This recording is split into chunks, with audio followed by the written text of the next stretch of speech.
থেকে আমাকে নিয়ে টোল হচ্ছে, এমনকি নিউজ চ্যানেল থেকে হচ্ছে, এমনকি কন্টেন্ট ক্রিয়েটাররাও আমাকে নিয়ে টোল করছে। ঠিক আছে, তো আমি ভুলের যোগ্যতা ছিলাম থেকে আমাকে নিয়ে টোল করছে খুব। তো আমি মন থেকেও ক্ষমা চেয়েছিলাম, তো তোমরা তো দেখতেই পেয়েছো। তো একটাই আমি তোমাদের একটা কথা বলবো, আমি শর্ট ড্রেস পরছি, তারপর থেকে আমি বলছি ভিডিওতে, এটাও বলছি, আর মানে আমি আর শর্ট ড্রেস পরবো না।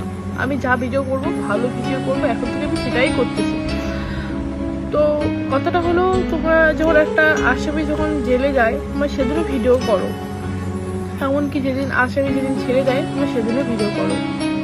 তো আমি এটা বুঝতে পারছি না, আমি যখন ভুলটা করছি, আমার শর্ট ড্রেস, আমি ক্ষমা চাওয়া ভিডিও তোমার তুলে ধরছো, তো আজকে আমি এখন ভালো ভালো ভিডিও করছি, এগুলো কেন তুলে ধরছো? আমাকে এটা বোঝাও। আমি ভুল করছি, আমি হাত জোর থেকে মন থেকে ক্ষমা চেয়েছি, আমি চেষ্টাও করতেছি, আমি ভালো করে ভিডিও করতেছি, তোমরা এরকম করতেছো না। আমাকে কি মরে যেতে হবে? আমাকে কি সুইসাইড করতে হবে? চারপক্ষে একদম নিউজ ছড়াছড়ি করতেছে, মানে খুব দুদিন থেকে খুব রকম নিউজ চলতেছে, আমাকে সবাই দেখতে পাচ্ছ আমাকে নিয়ে নিত। ঠিক আছে, মানে আমি এই যে বাড়িতে যে ভালো আছি, একদমই না, আমি বাড়িতে একদম ভালো নেই। বাড়িতে অনেক রকম গালিগালাজ শুনতে লাগতেছে, আমি তো রাস্তাঘাট বেরোতে, আমার টিউশন একটা ইয়ে আছে, আমি কোথাও যেতে পারছি না। কেন জানেন? এই যে আমি নিজে একটা ক্ষমা চাইছি, আমি ওইগুলো তবে ভিডিও বানাইছি, তো আমি ক্ষমা চাইছি, তো এইটা নিয়ে তো বলতে হয় মেয়েটা এখন ভালো হওয়ার চেষ্টা করতেছে, ভালো ভিডিও বানাচ্ছি, তোমরা সেটা কেন দেখতে পাচ্ছ না গাইজ? সেটা কেন দেখতে পাচ্ছ না তোমরা?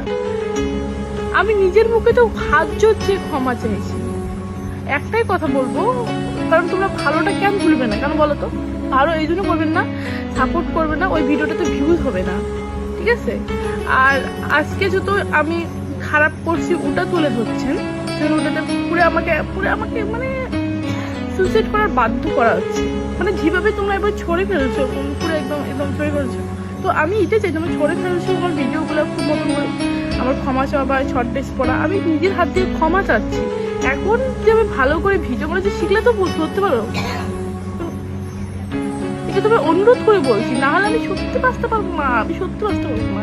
আমি ঘরেতে একদম নিঃশ্বাস আমার বন্ধ হয়ে যাচ্ছে, আমি কন্টেন্টও পর্যন্ত ভালো মতন করতে পারছি না। আমাকে তো একটা সুযোগ দেওয়া উচিত, একটা তো সুযোগ দেওয়া উচিত। মানুষ মাত্র ভুল হয়, আমি নিজের মনে বলছি, অনেক কটা ভিডিও করে ক্ষমা চাইছি, তারপরেও তোমরা এরকম করে আসছো আমার সঙ্গে।